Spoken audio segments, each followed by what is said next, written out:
My son looked me in the eye and said, "This isn't your house anymore." He had no idea who built it and what I had planned. The whiskey bottle sat on my kitchen table, catching the afternoon light like amber trapped in glass. Macallan, 25, the kind of scotch you save for moments that matter.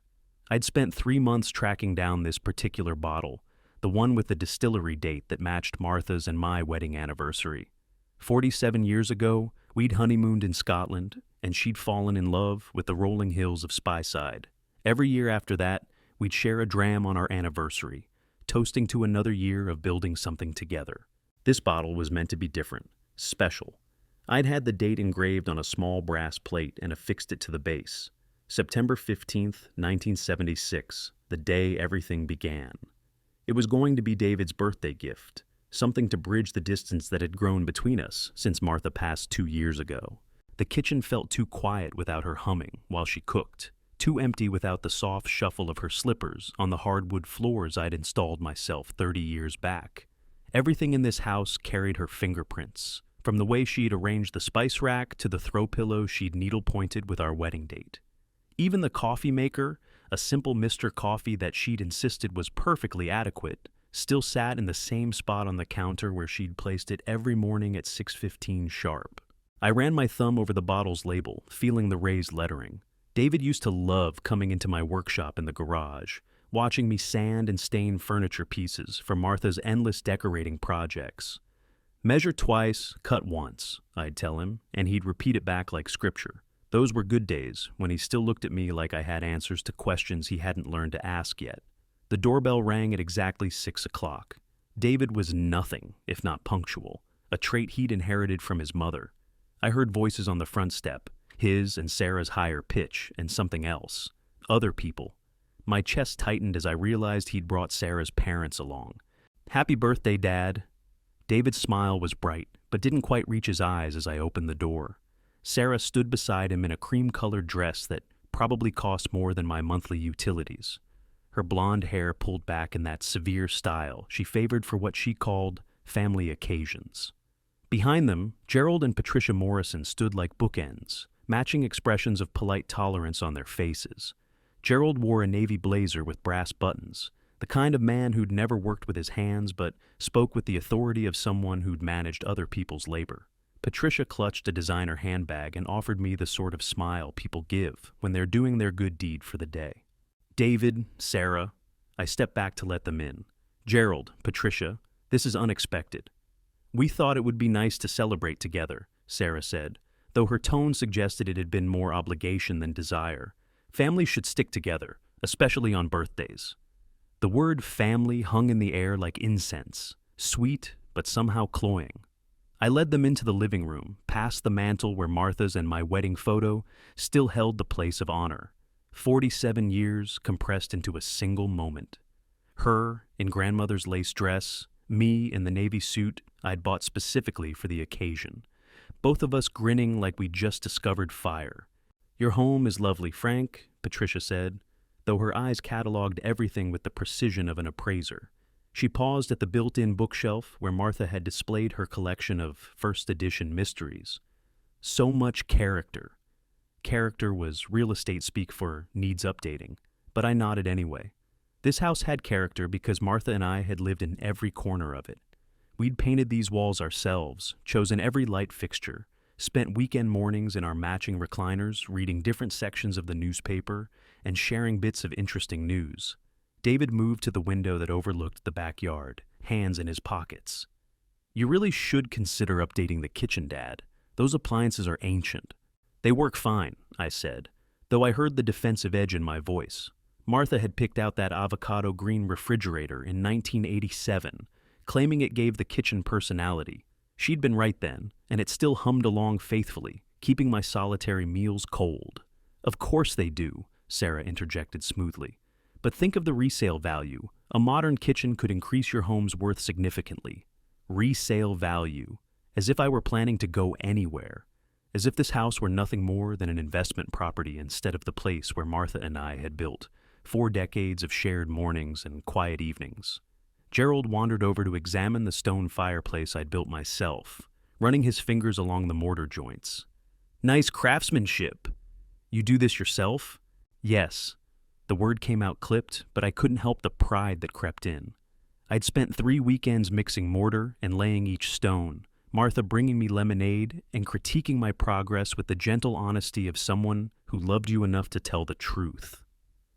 Must have been expensive to hire someone for the rest of the room, Gerald continued, gesturing at the built-in shelves and window seat. I did all of it, every piece. This time, I let the pride show. Martha had designed it, sketched it out on graph paper with careful measurements, and I'd brought her vision to life with my hands and whatever skill 40 years in construction had taught me. Dinner was pot roast, Martha's recipe that I'd memorized by heart. The meat fell apart at the touch of a fork, the carrots sweet and tender, the potatoes creamy with real butter. I'd set the dining room table with our wedding china, the pattern Martha had chosen from the Sears catalog because it was practical but pretty. The good silverware, too, the set her mother had given us that only came out for holidays and special occasions.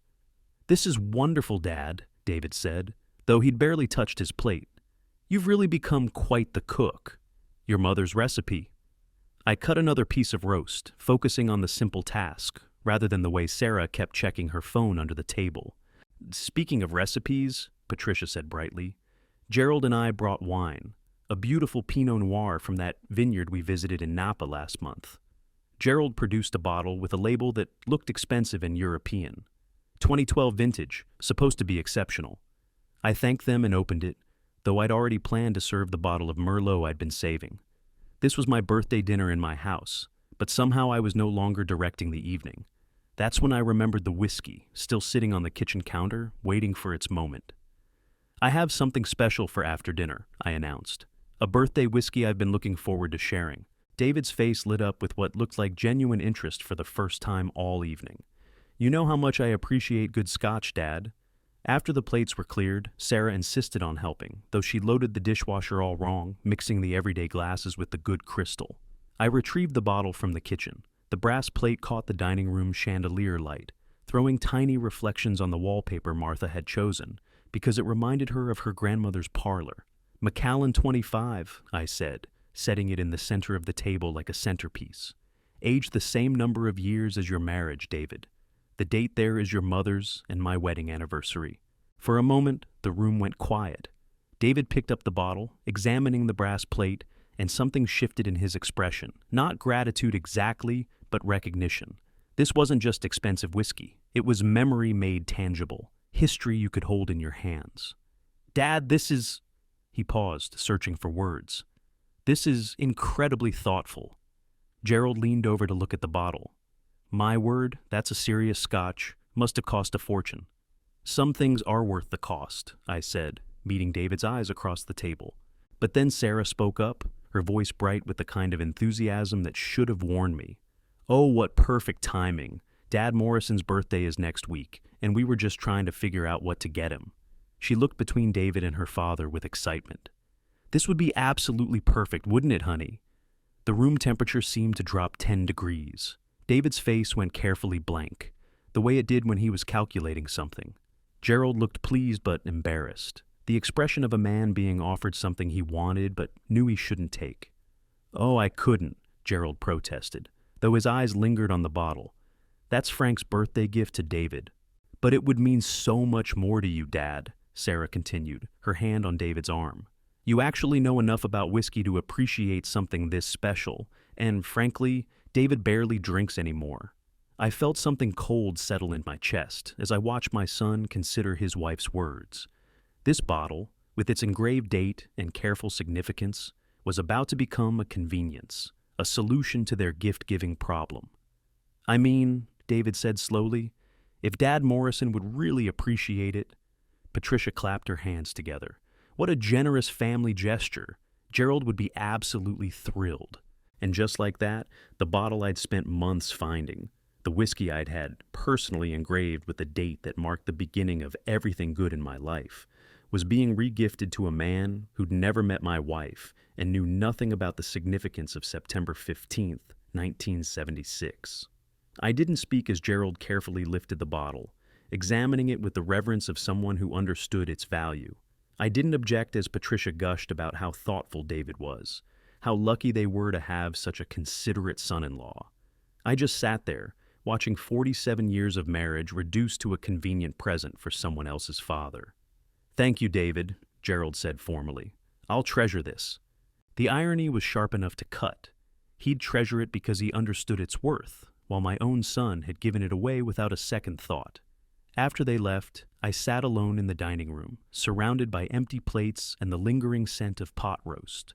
The good china would need washing, the silver would need polishing, and tomorrow I'd put it all back in the hutch, where it would wait for the next special occasion that might never come. I walked through the house, turning off lights, straightening cushions, returning things to their proper places. In the kitchen, I noticed something odd, a small scratch on the back door lock, fresh metal showing silver against the brass. The kind of mark you'd make if you tried a key that didn't quite fit. Standing there in the dark kitchen, I realized that the whiskey bottle wasn't the only thing being taken from me. This house, this life Martha and I had built together, was slowly being redistributed to people who saw value instead of meaning, investment instead of home. But they didn't know something important. They didn't know that I'd built every shelf, laid every tile, wired every outlet in this house. They didn't know that I understood the difference between ownership and possession, between having something and deserving it. Most importantly, they didn't know that taking something from a man who'd spent 47 years learning how to build things meant they just made an enemy of someone who knew exactly how to take them apart. I double-checked the back door lock, made a mental note to have it examined, and went to bed planning my next move. The whiskey was gone, but the real gift, the lesson I was about to teach my son, was just beginning. If you want to see part 2, comment next to let us know. If you find the story interesting, comment number 1. If you find it sad, comment number 2. The phone call came 3 days after the dinner, David's voice carrying that particular tone he used when he was about to rearrange my life for my own good. "Dad, we've scheduled an electrician to come by Thursday morning, just a routine safety check. You know how old wiring can be dangerous." I balanced the receiver against my shoulder while I folded Martha's quilt, the one she'd finished just months before the cancer took her. Blue and white squares in a pattern she called wedding ring, each piece cut from fabric scraps that held memories. A piece of David's baby blanket, a remnant from her favorite Sunday dress, a corner of the curtains from our first apartment. I didn't ask for an electrician. I know, but Sarah and I were talking, and with you living alone now, we just want to make sure everything's safe. The inspection is free, and if there are any issues, we can take care of the costs. The "we" in that sentence hung heavy. When had my house become a group project? What kind of issues? Oh, outdated panels, worn outlets, that sort of thing. Modern safety features. Actually, they mentioned installing a smart lock system while they're at it. Much more secure than those old deadbolts. I set the folded quilt on Martha's side of the bed, where it belonged. She'd always said the bedroom should feel like a sanctuary, a place where the outside world couldn't follow. The morning light caught the silver frame on her nightstand. Our wedding photo, the one where we're both laughing at something the photographer said. I'd been 24, she'd been 22, and we'd believed we had all the time in the world. "I'll think about it," I said. "They're already scheduled, Dad. 10 a.m., Thursday. I'll stop by to let them in, make sure everything goes smoothly." The presumption of it struck me like a physical blow. Not, "Would you like me to be there?" but "I'll be there," as if my presence in my own home was optional. After hanging up, I drove out to the lake house to think.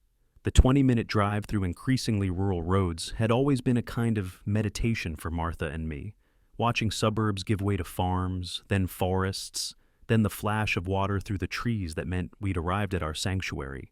Clear Lake stretched before me, like hammered pewter under the overcast sky. November had stripped the trees bare, leaving the shoreline stark and honest. The wooden dock I'd built 15 years ago jutted into the still water, solid planks weathered to silver, but still sound. Martha had insisted on the benches at the end, for watching sunsets and having serious conversations. The boathouse sat at the water's edge, painted the same forest green as the main cabin. Inside, the old canoe hung from hooks I'd installed in the rafters. Paddles crossed on the wall like a coat of arms.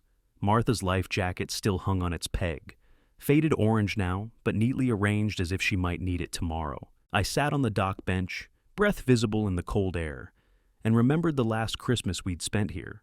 Martha had insisted on decorating, despite being weak from her final round of treatments.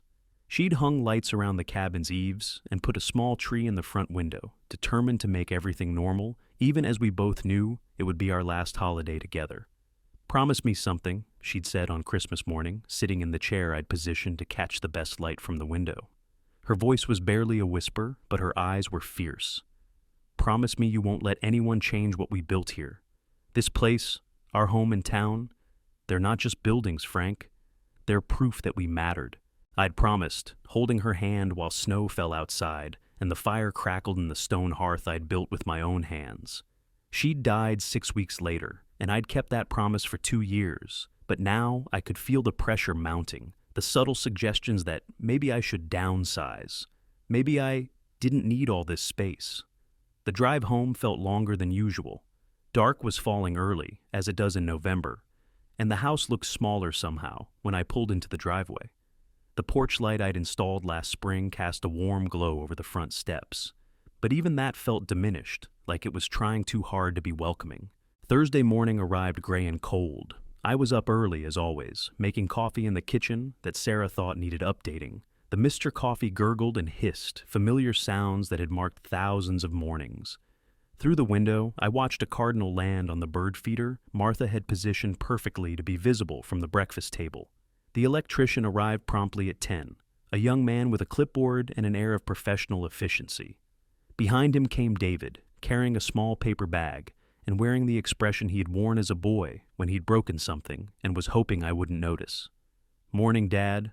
Brought donuts from that place Mom used to like." Martha's favorite bakery. Even in manipulation, he knew exactly which strings to pull. The electrician, his name tag read Mike, walked through the house with David, pointing at outlets and mumbling about code compliance and modern safety standards. I followed at a distance, watching them catalog my home like appraisers, noting what needed to be brought up to standard. "This panel's from the 70s, Mike said, examining the electrical box in the basement. "Nothing wrong with it, really, but newer panels have better safety features." "Whatever you recommend," David said quickly. "Cost isn't an issue. And the smart lock? Definitely. My dad's getting older, and we worry about security." I wasn't getting older. I was already old. 72 years of living in the same skin, watching the world change around me while I stayed relatively constant. But I was still strong enough to carry lumber, still sharp enough to balance a checkbook, still capable of managing my own damn door locks. The work took 3 hours. When they finished, Mike handed me a small device that looked like a TV remote. "This controls the new lock," he explained. "You can program different codes, see who's entered and when, even control it from your phone if you download the app." I thanked him and paid his bill, though David insisted on covering the cost. "Early birthday present," he said, though my birthday had been 3 days ago, and we'd already celebrated it with re-gifted whiskey.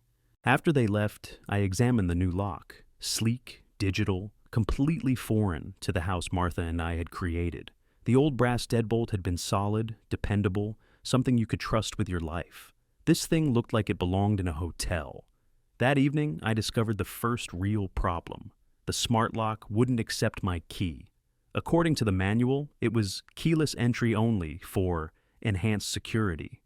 To get into my own house, I had to punch a code into a numbered pad, or use the remote device that would undoubtedly break or get lost within a month. I called David. "Oh, yeah, I should have mentioned that," he said casually. "No more keys to lose or worry about. Much safer. I programmed the main code as Mom's birthday. Figured that would be easy for you to remember. Martha's birthday. He'd used my dead wife's birthday as the entry code to the house where she'd lived for 40 years, as if reducing her memory to a 4-digit number was somehow honoring her. "I want the old lock back," I said. "Dad, give it a chance. You'll love the convenience once you get used to it." "I want my keys back."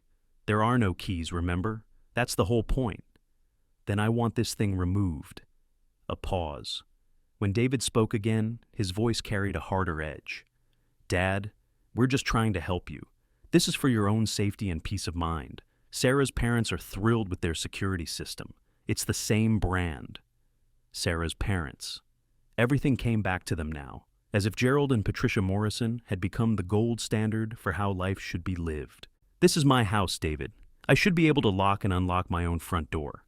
And you can. Just use the code." But it wasn't the same, and we both knew it. Keys were personal, physical, real.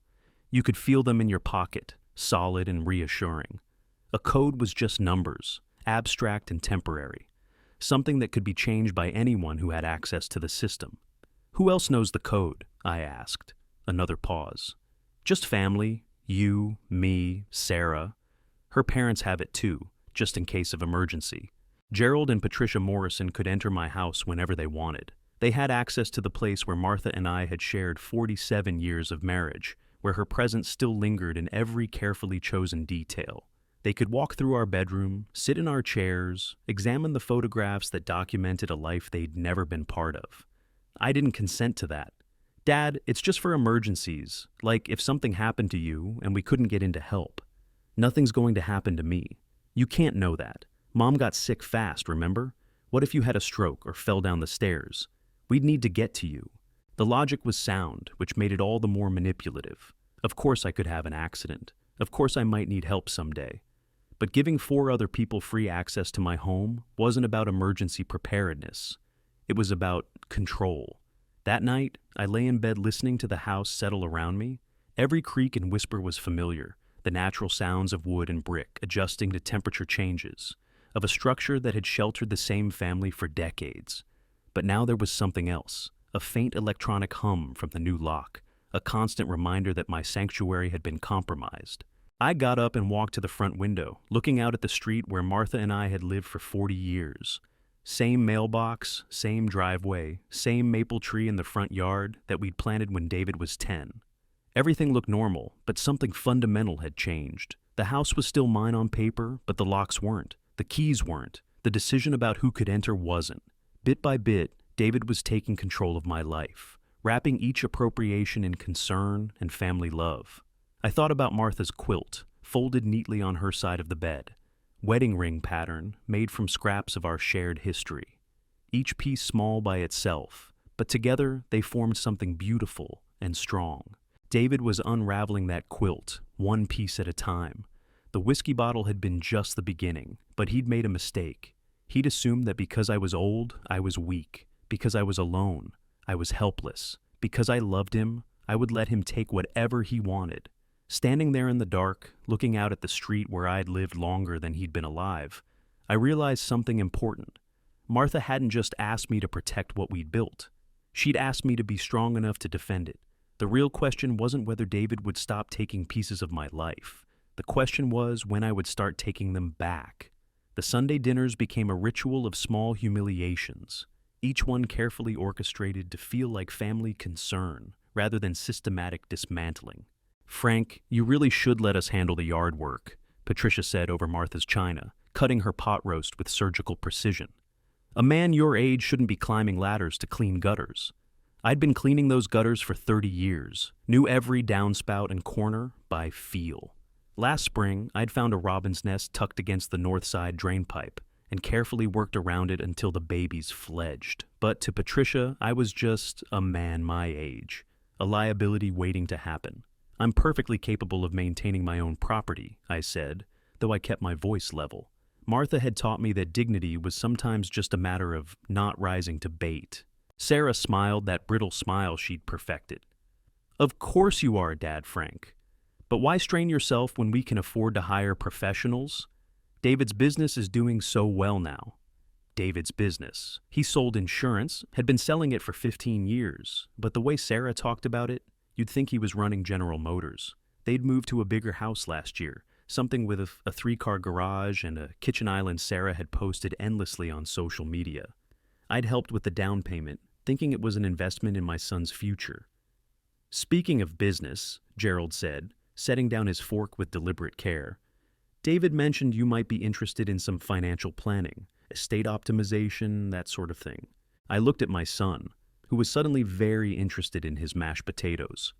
"Did I mention that?" "Well, not directly, but Sarah and I were thinking, at your age, it makes sense to have everything properly organized. Trusts, power of attorney documentation, that kind of thing." Gerald knows an excellent attorney. Gerald nodded sagely. Fantastic fellow, specializes in elder law, really knows how to protect families from unnecessary tax burdens. Elder law. The phrase sat on the table like a dead fish, stinking up the conversation. I wasn't an elder. I was their father, their in-law, a man who'd paid for their wedding and helped them buy their house and had somehow become a problem to be managed rather than a person to be respected. After they left, I retreated to the garage, the one place in the house that still felt entirely mine. Martha had never tried to domesticate this space, understanding that a man needed somewhere to think with his hands.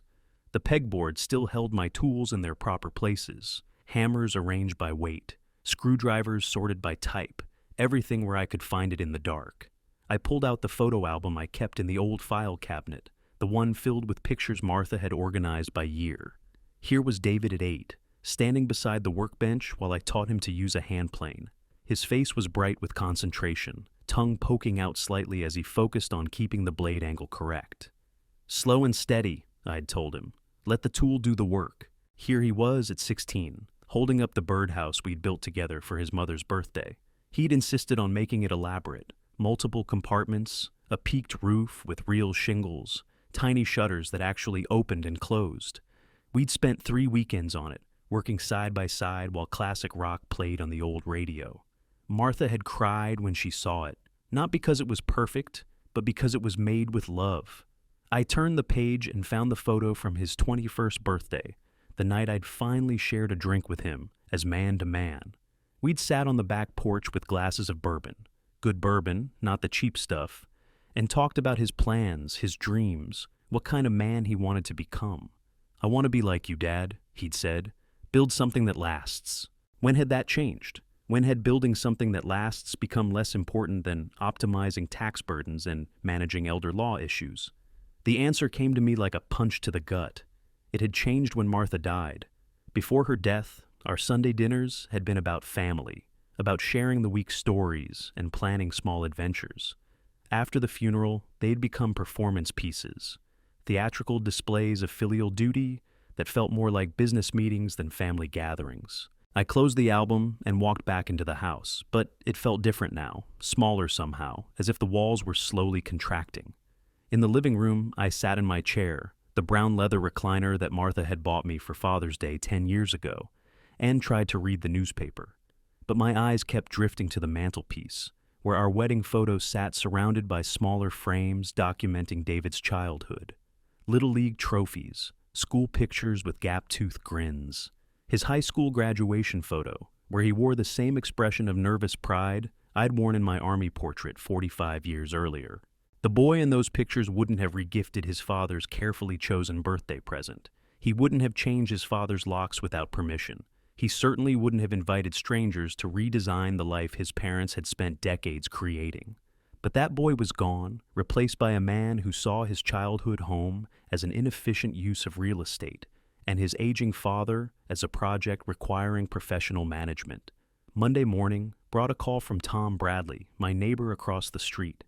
Tom was my age, a retired machinist who still waved when he got his mail, and sometimes borrowed my ladder for his own gutter-cleaning adventures. "Frank, I probably shouldn't say anything, but I thought you should know. There was a surveyor in your backyard yesterday, professional-looking fellow with one of those transit instruments." My hand tightened on the phone. "A surveyor?" "Yeah, around noon. Had a clipboard, was measuring distances from your property line to the house. Figured you'd hired him for some project." I hadn't hired anyone, hadn't requested any measurements, hadn't authorized anyone to set foot on my property while I was out running errands. "Thanks for letting me know, Tom." "Sure thing. Everything okay over there?" I wanted to say yes, that everything was fine, that my son wasn't slowly appropriating my leaf. Piece by piece. Instead, I said, "I'm not sure yet." That afternoon, I drove to the county courthouse and requested copies of any recent filings related to my property. The clerk, a patient woman named Helen, who'd been there since Martha and I had first bought the house, helped me navigate the system. "Here's something from last week," she said, sliding a folder across the counter. "Looks like someone requested information about subdivision possibilities for your lot." I opened the folder with hands that wanted to shake. There it was, in black and white. a preliminary inquiry about dividing my property into 2 lots, complete with sketches showing how a second house could be built in the backyard. The paperwork was filed by Morrison Development LLC. Morrison, Gerald's company. They weren't just trying to manage my life. They were planning to literally divide it, to carve up the land where Martha and I had planted our garden and hung David's childhood tire swing. The space where she'd fed birds every morning, and where I still sat some evenings, remembering her voice calling me in for dinner. I drove home in a fog of anger and disbelief, but underneath those emotions was something colder and more useful: clarity.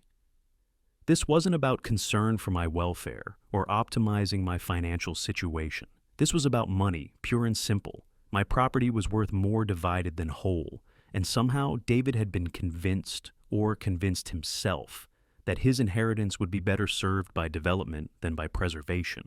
That evening, I sat at Martha's desk in the front room, the small writing table where she'd paid bills and written thank you notes in her careful script. I pulled out a yellow legal pad and began making lists, the way she'd taught me to organize complex problems. At the top of the first page, I wrote, "What they've taken."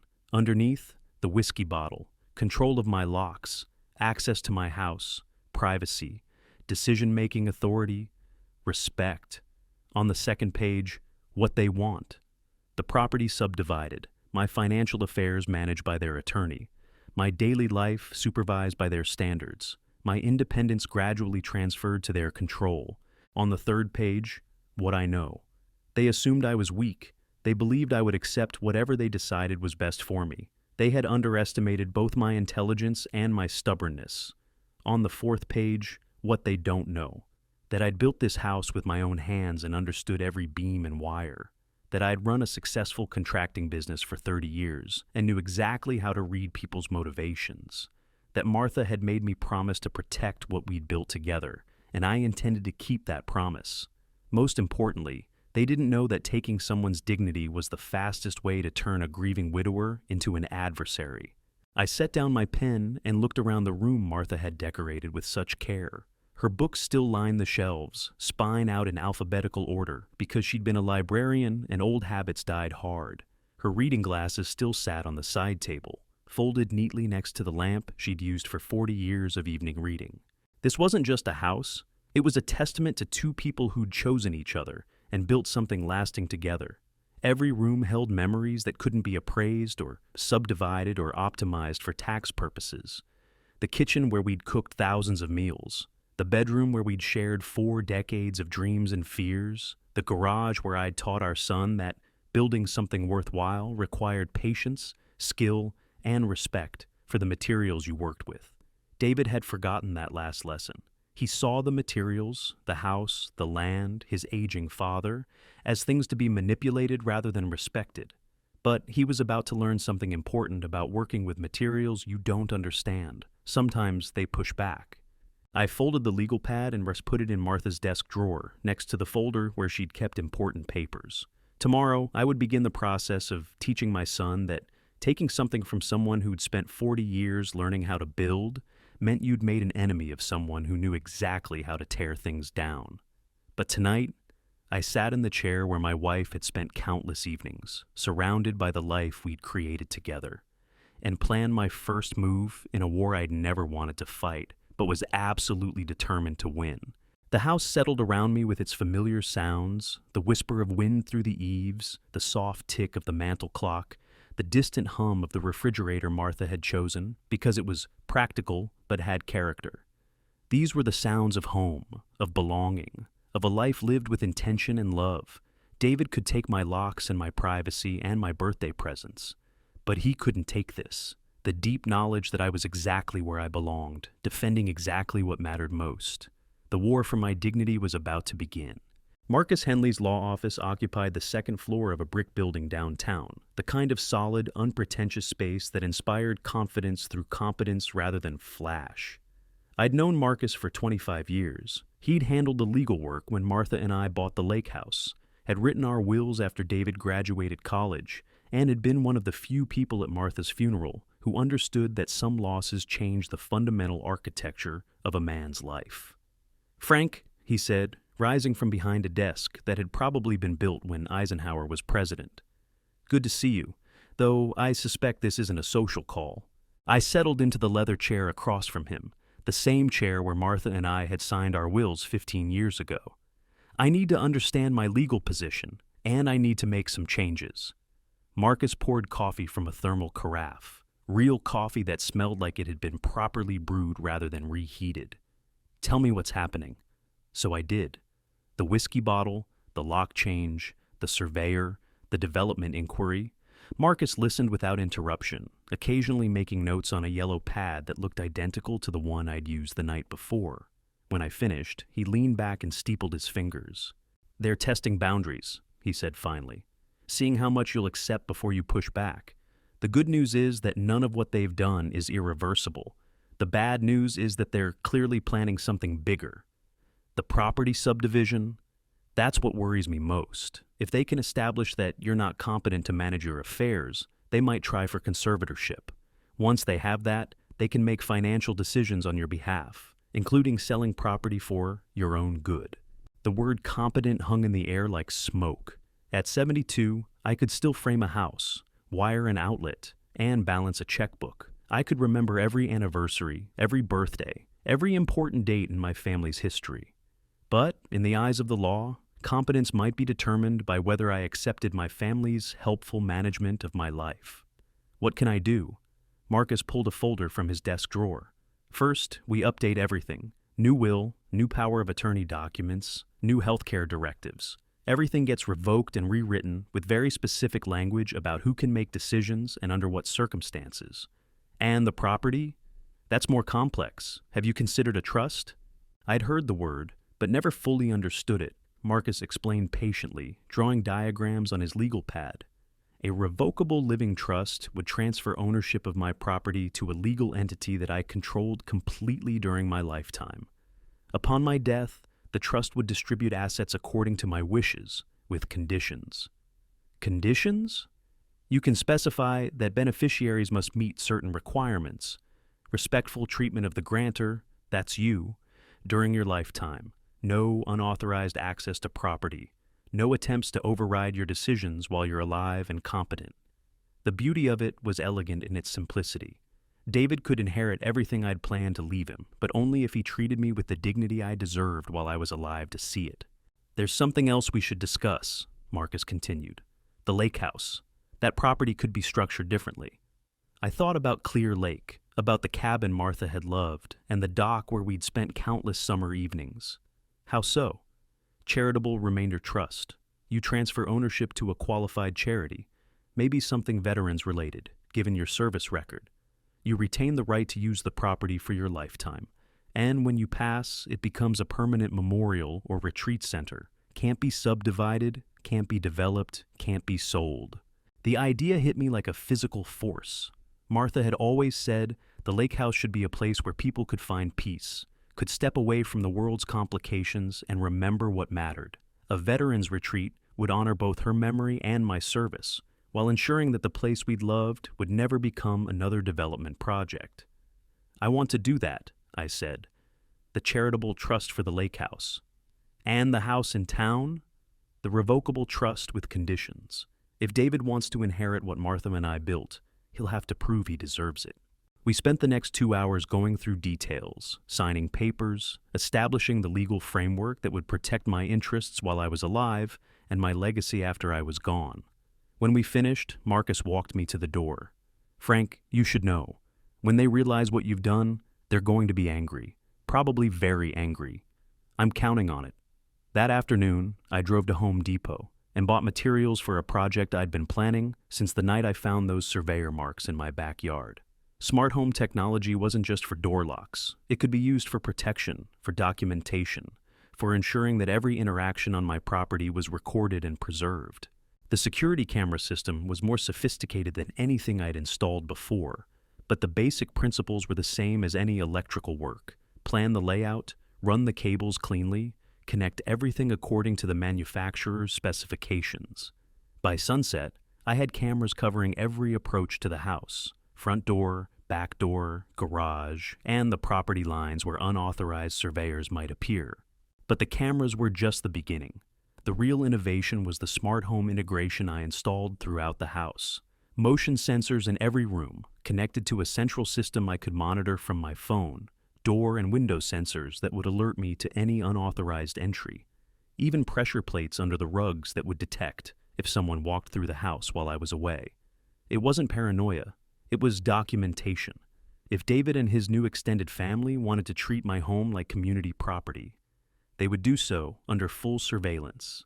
The work took 3 days, and by the time I finished, the house had been transformed from a passive structure into an active guardian of my privacy. Every light switch, every outlet, every sensor was connected to a network that I controlled completely. The irony wasn't lost on me. They'd introduced me to smart home technology with that new lock, but I'd used their own tool against them. Thursday evening, I sat in Martha's chair with the tablet that controlled the new system, watching camera feeds from around the property. The backyard looked peaceful in the gathering dusk.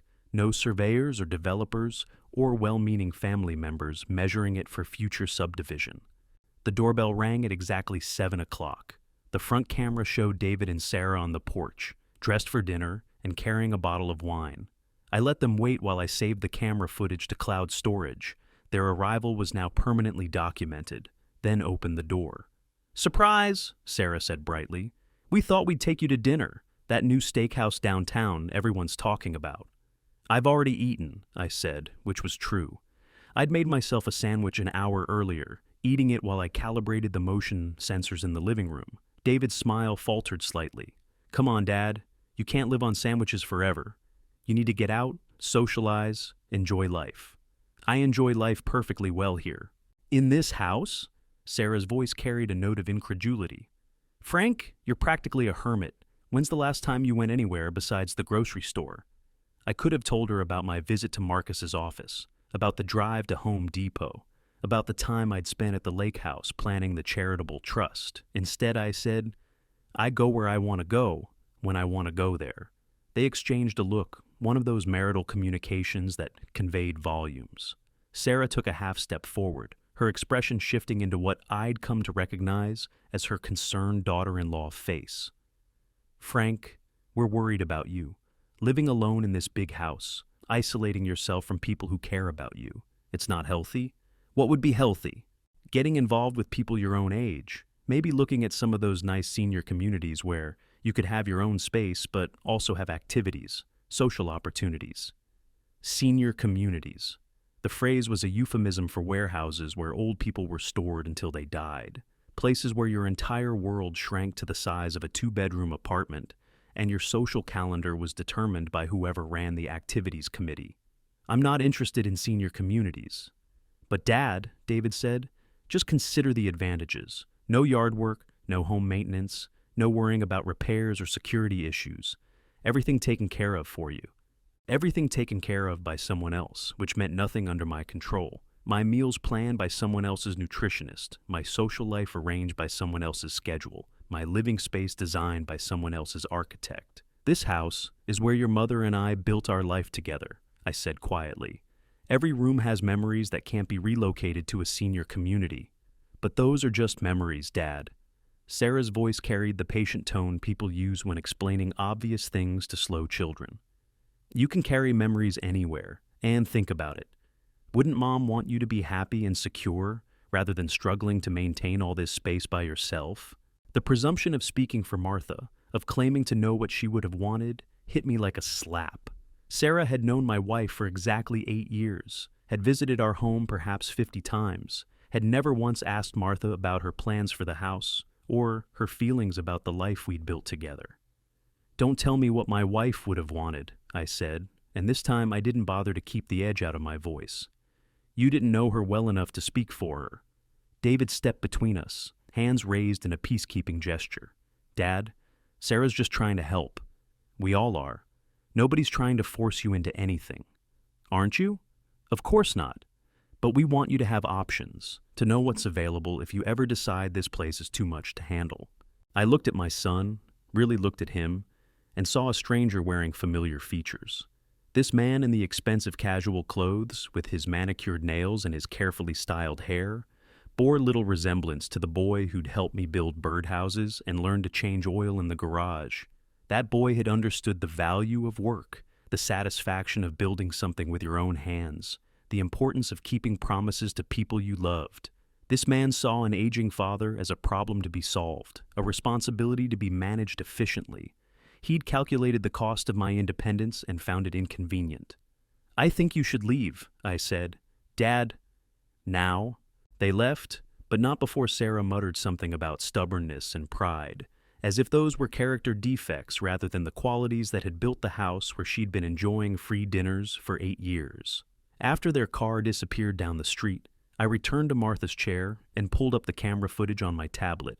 There they were in high definition, arriving with wine and false concern, delivering their carefully rehearsed pitch for my relocation. I saved the file with a date stamp and added it to the growing folder of documentation. Tomorrow, I would call the Veterans Organization about the Lake House Trust. I would review the new will Marcus had prepared, making sure every conditional clause was ironclad. I would begin the process of ensuring that my legacy would be protected from people who saw inheritance as an entitlement rather than a privilege earned through love and respect. But tonight, I sat in the house Martha and I had chosen together, surrounded by the smart home system I'd installed to protect our shared memories, and felt something I hadn't experienced in months: the quiet satisfaction of building a defense that would last. David thought he was managing an old man's decline. He had no idea he was provoking a craftsman's pride, or that the skills I'd learned in 60 years of construction work applied to more than just houses. I was building something new now, not with wooden nails, but with legal documents and electronic surveillance and the careful patience of a man who'd finally had enough. The foundation was complete. Tomorrow, I would begin raising the walls. The family meeting was Sarah's idea, though she presented it as if it had emerged from collective concern rather than calculated manipulation.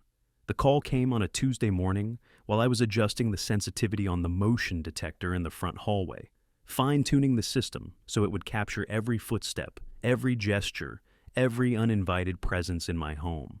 "Frank, we'd like to sit down with you this weekend," she said, her voice carrying that particular blend of sweetness and steel she'd perfected.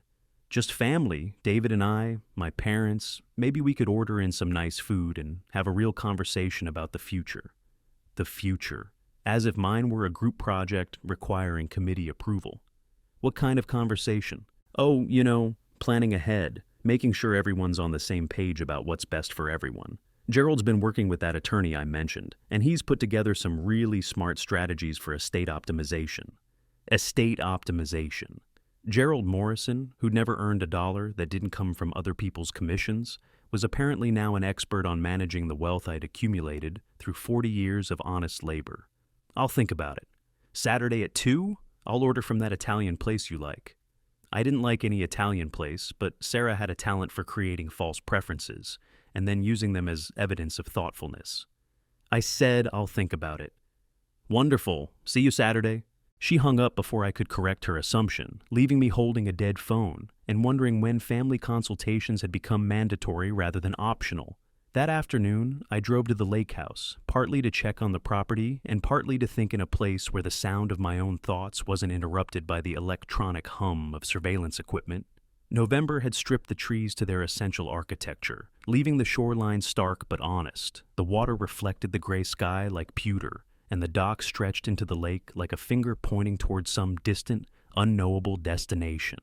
I sat on the bench Martha had insisted on, for serious conversations and sunset watching, and thought about the papers Marcus had prepared.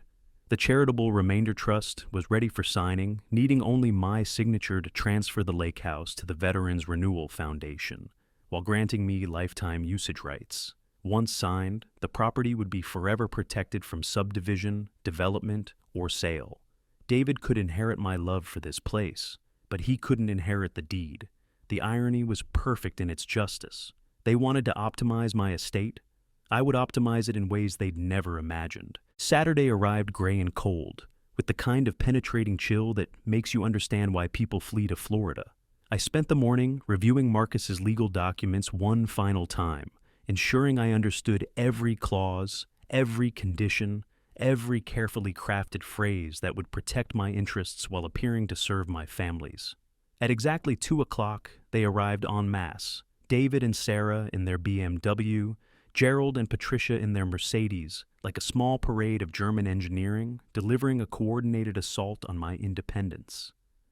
I watched from the living room window as they gathered on the sidewalk, Sarah holding bags from what was presumably the Italian restaurant I supposedly favored, Gerald carrying a leather portfolio thick with documents. They knocked, 3 sharp raps that sounded more like a business meeting than a family visit. I opened the door and stepped back, gesturing them into the home they were planning to reorganize for my own good. "Frank!" Patricia's voice carried that aggressive cheerfulness that real estate agents use when showing overpriced properties. "How wonderful to see you. You look so well." I looked exactly the same as I had the last time she'd seen me, 2 weeks earlier, but Patricia Morrison was the kind of woman who filled conversational space with manufactured enthusiasm rather than the comfortable silence. Gerald shook my hand with the firm grip of a man who'd read somewhere that handshakes revealed character. "Good to see you, Frank. Beautiful home, as always." As always. As if he'd been visiting for years rather than months. As if he were family rather than an in-law by marriage who'd somehow appointed himself financial advisor to people he barely knew. Sarah arranged the food on my dining room table with the efficiency of someone accustomed to managing events. Chicken parmesan, fettuccine alfredo, garlic bread that smelled like butter and artificial flavoring. The kind of heavy generic Italian food that Americans ordered when they wanted to feel sophisticated without challenging their palates. "Isn't this nice?" she said, stepping back to admire her arrangement. "Just like a real family dinner. Except real family dinners weren't orchestrated presentations designed to soften targets before delivering ultimatums. Real family dinners were organic gatherings where conversation emerged naturally rather than following a predetermined agenda. We sat around the table Martha had chosen from an estate sale 30 years ago, the one she'd spent 3 weekends refinishing because she'd loved the grain of the wood and the solid construction of the joinery. Gerald sat at the head, my usual seat, while Patricia and Sarah flanked him like supporting actors in a carefully rehearsed drama. David sat across from me, avoiding eye contact, cutting his chicken into precise pieces he didn't seem interested in eating. He'd always been a meticulous eater as a child, organizing his food into separate sections on the plate, never mixing flavors or textures. Some habits apparently survived into adulthood, even when the person practicing them didn't. "So, Frank," Gerald began after we'd made obligatory comments about the food, "David tells me you've been thinking about estate planning." I hadn't been thinking about estate planning. I'd been actively engaging in it, but not in ways that would serve Gerald's apparent agenda. "I've given it some consideration." "Excellent, because Patricia and I have been working with a fantastic attorney, really top-notch fellow, and he's developed some strategies that could save your family thousands in taxes." He opened his leather portfolio and extracted a stack of documents thick enough to choke a horse. Now, the key thing to understand is that estate taxes can absolutely devastate a family if you don't plan properly. Current exemption levels, changing regulations, all sorts of complications that can eat away at what you've worked so hard to build. I nodded as if this were new information, as if I hadn't spent the last week reviewing tax codes with Marcus and understanding exactly how my estate would be treated under current law. "What kind of strategies?" "Well, the first thing is getting your assets properly titled. Right now, everything's in your name individually, which creates all sorts of inefficiencies. We'd want to transfer ownership to a family trust. David is trustee, of course, since he's your closest family member.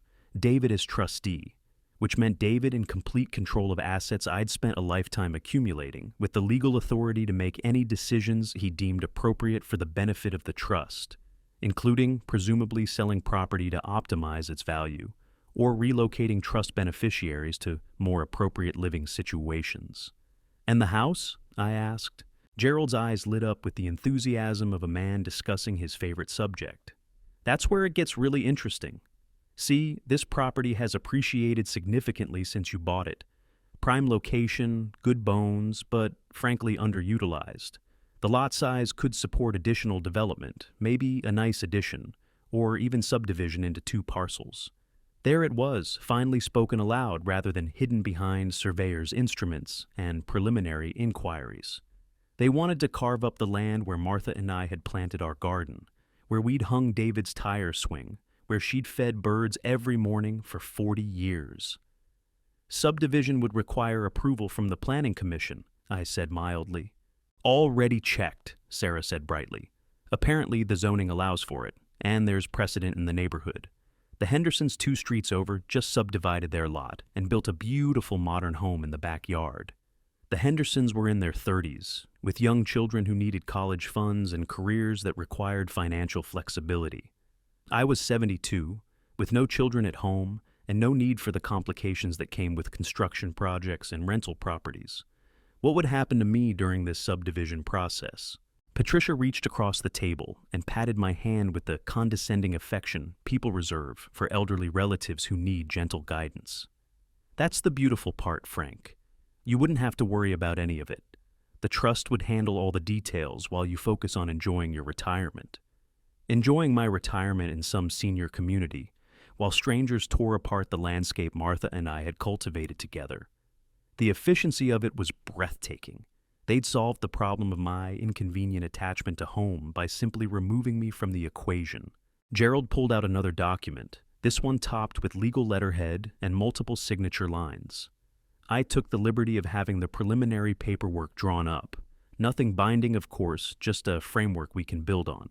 I accepted the papers and pretended to read them, though I'd seen similar documents in Marcus's office and understood exactly what they represented.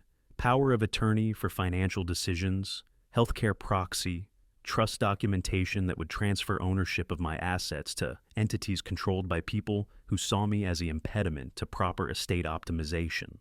This is quite comprehensive, I said finally. We wanted to be thorough, David said, speaking for the first time since we'd sat down. Make sure everything's covered.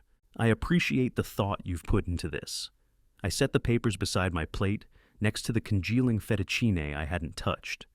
But I should tell you, I've already made some arrangements.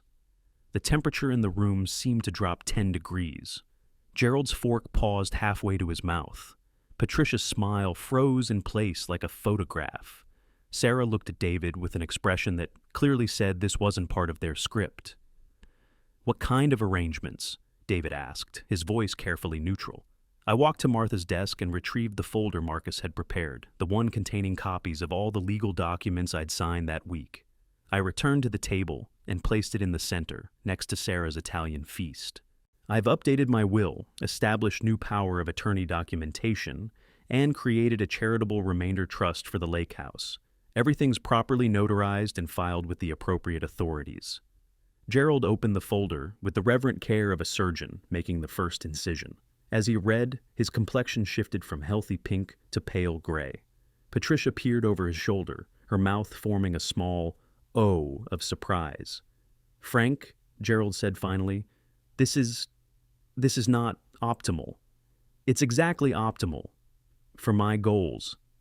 But the lake house, you've given it away. I've ensured it will be preserved as Martha would have wanted. Veterans who've served their country will have a place to find peace, just as she and I found peace there for 30 years. Sarah's composure finally cracked. Frank, this is insane. You can't just give away valuable property to strangers. I didn't give it away. I established a trust that will honor my wife's memory while providing me lifetime usage rights. The property will never be subdivided, never be developed, never be sold to the highest bidder. David was reading the will provisions, his face growing darker with each page. Dad, these inheritance conditions, what does this mean? Respectful treatment during the grantor's lifetime. It means that people who want to inherit what Martha and I built will have to demonstrate that they deserve it through their actions while I'm alive to observe them. The silence that followed was profound. Gerald closed the folder carefully, as if it contained something radioactive. Patricia sat back in her chair, her mouth working soundlessly. Sarah stared at me with an expression of pure incredulity. Finally, David spoke. Dad, I think you've been influenced by bad advice. This attorney, whoever he is, he's taken advantage of you. Marcus Henley has been our family lawyer for 25 years. He handled your college fund, your mother's will, the deed transfer when we bought the lake house. If anyone's been influenced by bad advice, it's not me. I stood up, suddenly tired of the performance, ready to end this farce of a family meeting. Thank you for the food. You can see yourselves out. Frank, Gerald began, but I cut him off. Mr. Morrison, you are no longer welcome in this house. Your wife is no longer welcome in this house. Your daughter has one opportunity to decide whether she wants to be family or a co-conspirator in what amounts to elder abuse." Sarah gasped. "Elder abuse? Frank, we're trying to help you. You're trying to help yourselves to what Martha and I spent 40 years building. There's a difference." I walked to the front door and held it open. Cold November air flooding into the warm house. "David, you know where to find me when you're ready to be my son instead of their business partner."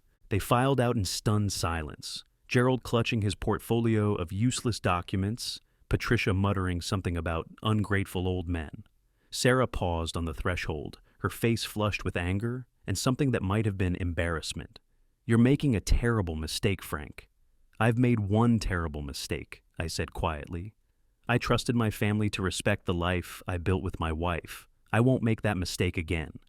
After the door closed behind them, I stood in the sudden quiet of my house, listening to the familiar sounds that had welcomed me home for 40 years. The tick of the mantel clock, the whisper of forced air through the heating vents, the settling of timber that had sheltered the same family for decades. On the dining room table, their Italian feast sat cooling in its takeout containers, the food they had brought to soften me before delivering their ultimatum. I gathered it all up and threw it in the garbage, containers, and all. Then I poured myself a glass of the whiskey I kept for special occasions. Not the bottle they had regifted, but one I'd bought myself and hidden in a place where only I could find it. I sat in Martha's chair, raised the glass toward her photograph on the mantel, and toasted the first victory in a war I hadn't started, but was absolutely going to finish. The legal papers arrived by certified mail on a Wednesday morning, delivered by a postal worker who looked apologetic as he handed me the thick envelope that would change everything. I signed for it with hands that were steadier than they had any right to be, given what I suspected the contents would reveal. Inside were documents bearing the letterhead of Whitman, Karras and Associates, the law firm Gerald had mentioned, the one that specialized in elder law. The language was dense with legal terminology, but the intent was crystal clear. David Dalton and Sarah Dalton were petitioning the court for emergency conservatorship of Frank Joseph Dalton, citing concerns about diminished capacity and the need for immediate protection of assets. I read every word twice, my anger growing colder and more focused with each paragraph. They cited my erratic behavior in refusing their financial guidance. They mentioned my social isolation as evidence of declining mental function. They even referenced my installation of a security system as proof of paranoid ideation that suggested cognitive impairment. The final insult was a supporting affidavit from Dr. Elizabeth Warren, not the senator, but a geriatric psychiatrist who'd apparently evaluated me based on secondhand reports from concerned family members. According to Dr. Warren, my behavior exhibited classic signs of age-related cognitive decline that required immediate intervention to prevent financial exploitation by unscrupulous parties. The irony was so perfect it almost made me laugh. They were accusing me of being exploited by unscrupulous parties while simultaneously trying to have me declared incompetent so they could control my assets themselves. I walked to the garage, needing the familiar comfort of my workshop, while I processed this escalation. The pegboard still held my tools in their proper places, each one positioned exactly where Martha had organized them 30 years ago. I selected my favorite hammer, a 16-ounce Estwing with a leather grip worn smooth by decades of honest use, and weighed it in my hand. This hammer had built kitchen cabinets and backyard decks. It had repaired loose boards and hung pictures. It had been the tool I'd reached for when David was 8 and had wanted to help me fix the back porch railing, his small hands gripping it carefully while I guided his swing. Now I needed it for a different kind of construction project. I pulled out my phone and called Marcus. He answered on the second ring, his voice carrying the crisp efficiency that had made him successful for 30 years. "Frank, I've been expecting your call. You've seen the papers? Got my copy an hour ago. Impressive work, actually. They've built a fairly comprehensive case based on complete fabrication. Can they win? Not if we're prepared. And Frank, we are very, very prepared." That afternoon, I drove to Marcus's office for what he called a strategy session, but which felt more like preparing for war. The conference room table was covered with documents, bank statements, medical records, cognitive assessments, and a thick folder labeled Counter Petition. "Here's what they don't know," Marcus said, spreading the papers like a general displaying battle plans. "6 months ago, when you first expressed concerns about David's behavior, I had you undergo a complete neuropsychological evaluation. Dr. Patricia Yamamoto at University Hospital. She's considered the gold standard for cognitive assessment." He slid a bound report across the table. The cover page showed my name and the date, along with Dr. Yamamoto's credentials, a list that took up half the page and included board certifications in neurology, psychiatry, and geriatric medicine. Her conclusion? Cognitive function in the superior range for your age group. Memory, processing speed, executive function, all well above average. She specifically notes that your decision-making capacity is completely intact. I felt something loosen in my chest that I hadn't realized had been clenched tight. "And the security system they're calling paranoid?" Marcus smiled, the expression of a lawyer who'd found the perfect case precedent. "Home security is considered a reasonable precaution for elderly people living alone. The court will see it as evidence of good judgment, not paranoia." "What about their doctor? This Warren woman?" "Dr. Elizabeth Warren has never met you, never examined you, never conducted any tests or interviews. Her opinion is based entirely on hearsay from parties with obvious financial motives. No judge will give that any weight against a proper evaluation from a respected neurologist." We spent 2 hours going through the counter petition Marcus had prepared. It was a masterpiece of legal architecture, built with the same attention to detail I'd once brought to framing houses. Every beam was properly supported, every joint was precisely cut. Every component served a specific structural purpose. The counter petition didn't just refute their claims, it exposed them. Marcus had documented every instance of their unauthorized behavior: the lock change without permission, the surveyor on my property, Gerald's preliminary development inquiries, even Sarah's attempts to pressure me into senior housing. Each incident was supported by photographs, recorded conversations, and witness statements. "The beauty of their strategy," Marcus explained, "is that it requires them to prove you're incompetent. But proving competence is much easier than proving incompetence, especially when you have documentation of rational planning and decision-making." "The trust documents?" "Perfect evidence of sophisticated estate planning. Nobody establishes a charitable remainder trust unless they understand complex financial concepts and long-term consequences." I signed the counter-petition papers, each signature feeling like a nail driven into the foundation of my defense. But Marcus wasn't finished. "There's one more thing we need to discuss," he said, pulling out a single sheet of paper. "A restraining order." The document was already prepared, needing only my signature to become active. It would legally prohibit David, Sarah, Gerald, and Patricia from entering my property, contacting me directly, or making any financial inquiries in my name without court authorization. "Is this necessary?" "Frank, they've escalated to legal action. That changes the rules of engagement. This isn't a family dispute anymore. It's litigation. And in litigation, you protect your client from opposing parties who might try to pressure or intimidate them." I thought about the Italian dinner that wasn't really about food, about the survey marks in my backyard, about the whiskey bottle that had started this whole war. They had already shown they were willing to operate without my consent. A restraining order would simply make the boundaries official. I signed it. That evening, I sat in Martha's chair with the tablet that controlled my security system, watching camera feeds from around the property. The house felt different now, not because anything physical had changed, but because the legal walls I'd built around it were finally complete. At exactly 7 o'clock, David's BMW appeared in the front camera feed. He got out alone this time. No Sarah, no in-laws, just my son walking up the path he'd traveled thousands of times as a boy. He knocked, not the sharp, business-like rap of Saturday's family meeting, but the slower, uncertain rhythm of someone who wasn't sure of his welcome. I didn't answer. He knocked again, then called out, "Dad, I know you're in there. We need to talk about this legal stuff. It's gotten out of hand." I remained in my chair, watching him through the camera feed on my tablet. After 5 minutes, he walked around to the back door and tried knocking there. When that failed, he returned to the front and sat on the porch steps, head in his hands. For a moment, he looked like the boy who'd come home crying when kids at school had been cruel, when he'd failed a test he'd studied hard for, when life had proven more complicated than his 12-year-old understanding could handle. That boy had trusted me to make things better, to explain why the world sometimes hurt people who didn't deserve it. But this wasn't that boy. This was a 45-year-old man who tried to have his father declared incompetent so he could control his inheritance. This was someone who'd chosen financial optimization over family loyalty, who'd sided with in-laws against the man who'd raised him. My phone rang. David's number. I answered on the fourth ring. "What do you want?" "Dad, please, can we just talk, face to face, like adults?" Adults don't try to have their parents declared mentally incompetent. That wasn't my idea. Gerald thought what?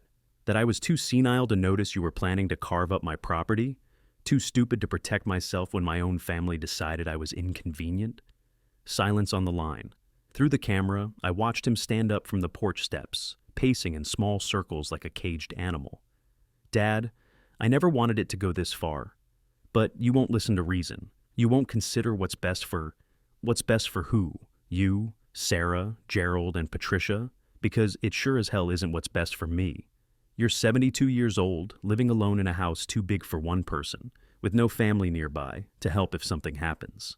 How is that what's best for you? I'm 72 years old, living in the house I built with my wife, surrounded by 40 years of memories that can't be relocated to a senior community. I have neighbors who check on me, friends who visit, and a son who used to care whether I was happy. I do care. You care about my real estate value. You care about tax optimization. You care about solving the problem of an inconvenient parent who won't cooperate with your financial planning." Through the camera, I watched him stop pacing and look directly at the front door, as if he could see through it to where I sat.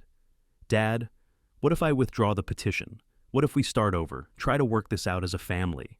For a moment, I felt the old pull of paternal love, the instinct to forgive and protect that had guided me through 45 years of fatherhood. This was my son, the boy I'd taught to ride a bicycle and change a tire and treat people with respect.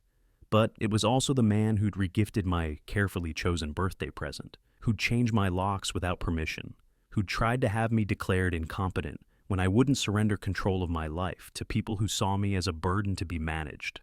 "It's too late for that," I said quietly. "Dad, please." The restraining order takes effect at midnight. After that, if you set foot on this property or contact me directly, you'll be arrested. If you want to communicate with me, you can do it through your attorney and mine. You're really going to do this? You're going to destroy our relationship over money?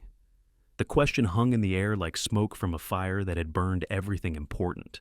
I looked around the living room Martha had decorated with such care, at the photographs documenting a family that no longer existed, at the life we'd built together that David had tried to subdivide and optimize.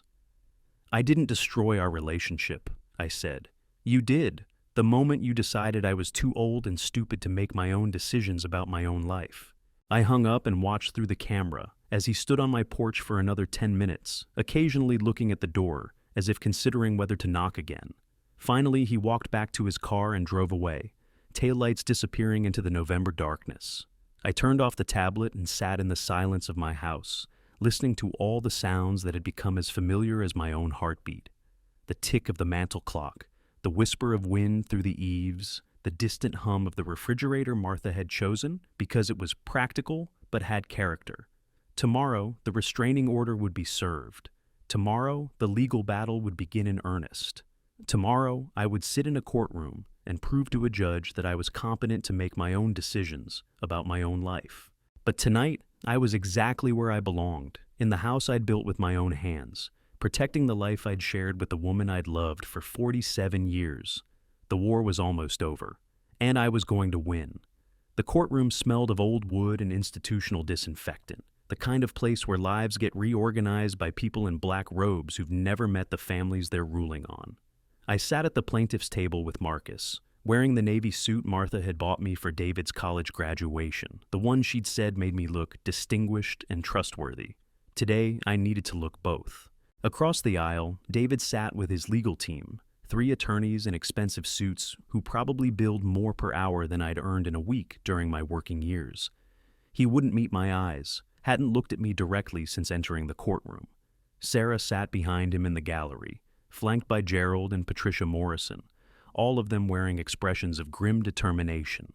Judge Elizabeth Hartwell entered promptly at 9 o'clock, a woman in her 60s with silver hair and the bearing of someone who'd spent decades listening to people explain why their bad decisions weren't really their fault. She reviewed the case files with the methodical attention of a carpenter, checking measurements twice before making the first cut. "This is a petition for emergency conservatorship," she said, looking over her reading glasses at the assembled lawyers. "The petitioners claim that Frank Dalton lacks the mental capacity to manage his financial affairs and requires immediate intervention to protect his assets. Mr. Dalton has filed a counter-petition challenging these claims. Mr. Whitman, you may proceed." James Whitman, David's lead attorney, stood with the confidence of a man who'd won similar cases before. He was smooth, articulate, and completely unprepared for what Marcus and I had built together over the past 6 months. "Your Honor, the evidence will show that Mr. Dalton has exhibited increasingly erratic behavior, consistent with age-related cognitive decline. He has installed elaborate security systems that suggest paranoid ideation. He has made impulsive financial decisions, including transferring valuable property to charitable organizations, without proper consultation with family members who have his best interests at heart." The words washed over me like rain on a good roof. Plenty of noise, but no real penetration. I'd heard variations of this argument in my own living room, delivered with the same condescending certainty that my decisions couldn't possibly be rational, because they didn't align with other people's financial interests. "Furthermore," Whitman continued, "Mr. Dalton has isolated himself from family members who have attempted to provide assistance. He has refused reasonable suggestions about downsizing to more appropriate housing. He has become defensive and hostile when approached about basic safety concerns. Defensive and hostile, as if protecting your dignity from people who wanted to auction it off was a character defect rather than a survival instinct." Whitman called his first witness, Dr. Elizabeth Warren, the geriatric psychiatrist who diagnosed me with cognitive impairment without ever meeting me. She took the stand with professional confidence, consulting notes that apparently contained detailed observations about a man she'd never examined. "Based on reports from family members," she testified, "Mr. Dalton exhibits classic signs of diminished capacity, social withdrawal, defensive behavior, impulsive decision-making, and what appears to be paranoid ideation regarding his security needs." Marcus rose for cross-examination with the predatory grace of a cat who'd been watching mice play in an open field. "Dr. Warren, when did you last examine Mr. Dalton in person?" "I haven't examined him directly, but when did you last speak with Mr. Dalton?" "I haven't spoken with him, but the reports from family members." "So your diagnosis of cognitive impairment is based entirely on secondhand information from parties who stand to inherit Mr. Dalton's assets if he's declared incompetent," Whitman objected, but the damage was already done. Dr. Warren's credibility evaporated like morning mist, leaving nothing but the professional embarrassment of a doctor who'd written prescriptions without examining the patient. Marcus called his first witness, Dr. Patricia Yamamoto, whose credentials took 3 minutes to read into the record. She'd examined me thoroughly, administered every cognitive test in the psychiatric arsenal, and reached conclusions that completely contradicted the opposition's case.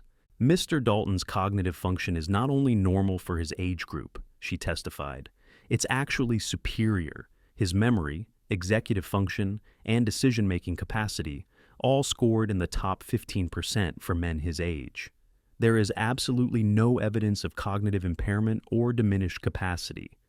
And the security system the petitioners describe as paranoid? Installing home security is a reasonable precaution for anyone living alone, particularly elderly individuals who might be targeted by criminals. It shows good judgment, not paranoia."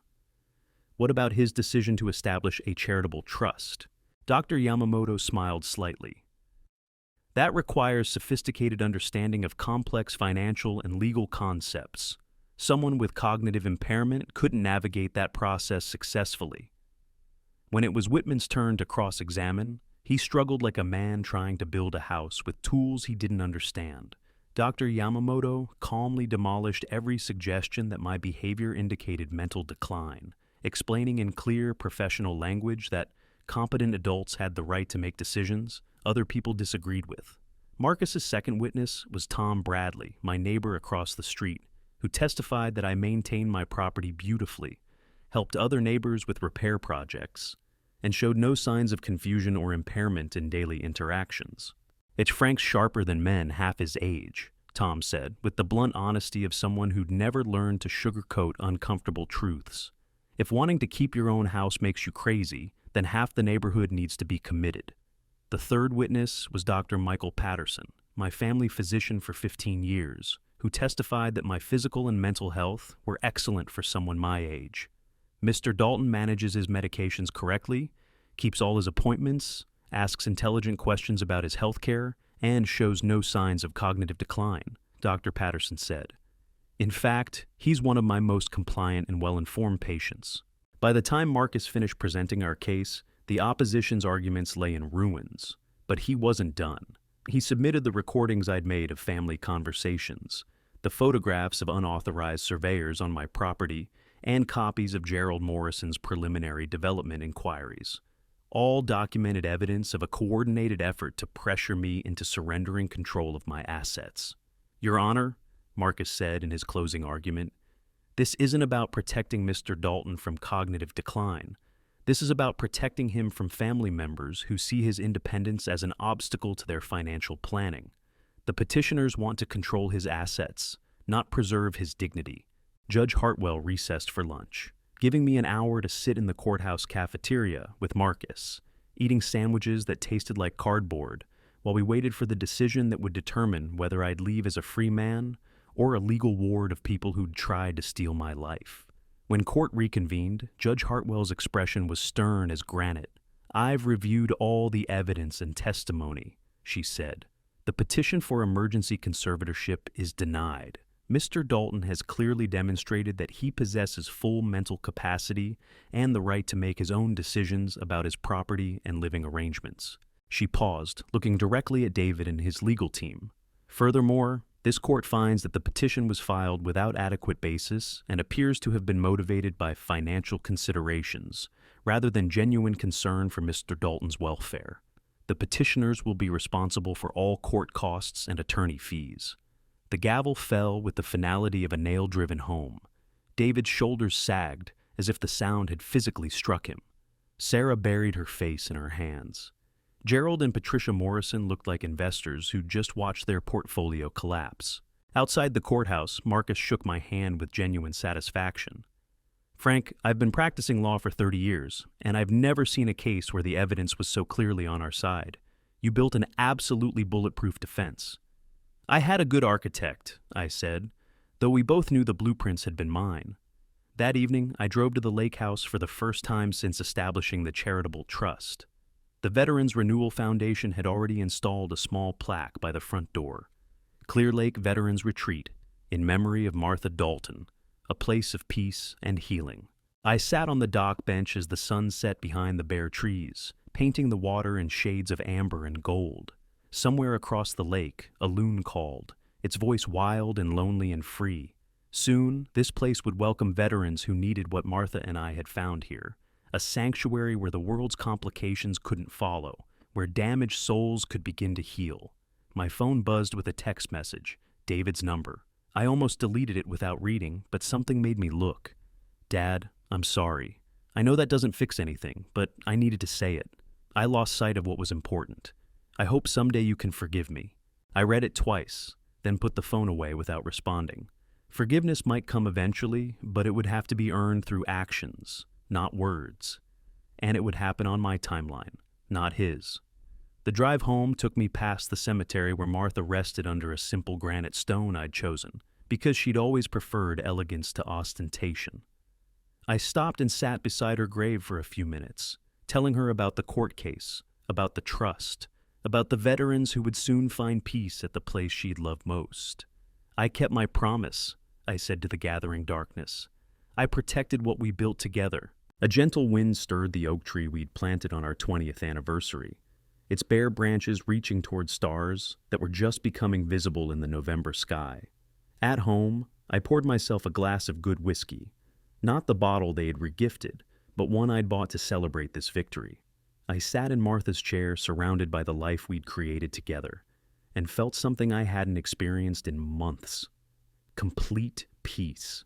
The house was mine again, legally, morally, and absolutely. The locks on my doors answered only to me. The decisions about my future would be made by me. The memories in every room were safe from people who saw square footage instead of sanctuary. I raised my glass toward Martha's photograph on the mantel, toward the woman who'd made me promise to be strong enough to defend what we'd built together. To quiet victories, I said aloud, and the wisdom to know when the war is over. Outside, the wind picked up, rattling the windows Martha had chosen because they let in just the right amount of morning light. But inside, everything was still and warm and exactly as it should be. I was home, I was free, and I was finally, completely at peace. The last battle had been won, not with anger or vengeance, but with patience, preparation, and the quiet strength that comes from knowing you're fighting for something worth defending. Some wars end with explosions. Others end with the soft click of a door, closing on people who never understood that taking someone's dignity was the surest way to lose the battle before it even began. Tomorrow would bring new possibilities, new choices made by a man who'd proven he was still capable of making them. But tonight was for gratitude, for the satisfaction of a job well done, and for the peaceful silence of a house that would remain a home for as long as its owner drew breath. The grandfather clock in the hallway chimed 9 times, marking another day successfully defended, another victory quietly won. Quick pick, heartbroken or broken.